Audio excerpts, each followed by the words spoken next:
emerging markets. And I think Indian numbers in some contexts look good, but in many contexts are quite weaker.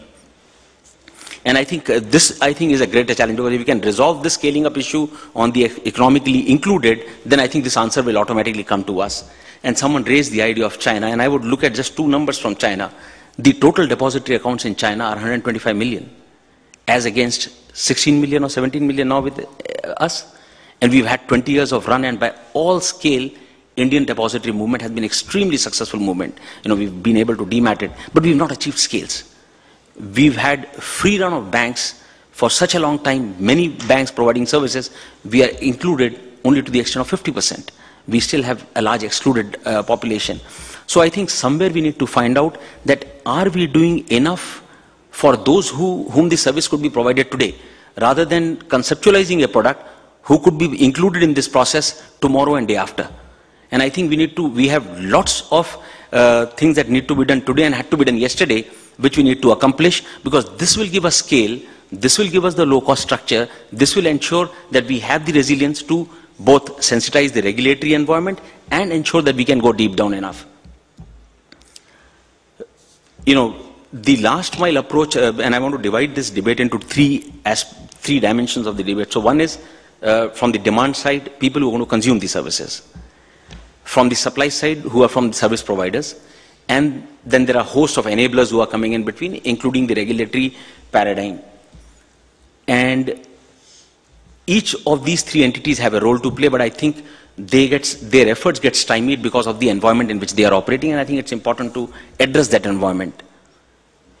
Assuming I'm excluding the excluded caste and I'm talking of the economically included category, the demand exists, the supply exists because the service providers are there, but we are not being able to scale. So do we need to ensure that either the service providers were many or people who were distributing the products were many? And I think multiplication of service providers may not happen as fast, but the distributors' application could happen much faster. And look at the system, why is it not making that impact? We've created silos of regulatory environment. And there's nothing good and bad about it, that's the way we've evolved. In these silos, each silo is very well regulated as far as that field is concerned, but it says this is not sufficient, I want to do something else which is on the periphery, and I can operate on the periphery only if my regulator were to take me and handhold it with another regulatory regime. Because I'm saying if we can achieve somehow convergence at the last mile, where a distributor who sits between the service provider and the guy who's going to consume, and this service provider actually has no identity of an industry. He's an independent service provider. Can he wear multiple caps and distribute this product?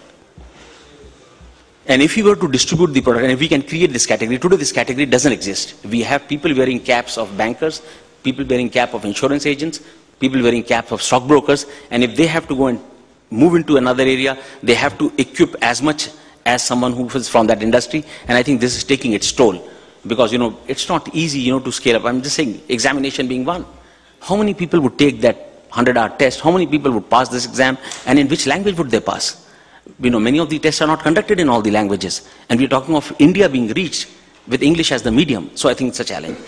So I think if we were to, stop looking at this and we look at any other sector, we find out in any other sector, everything reaches the last mile without any debate anywhere.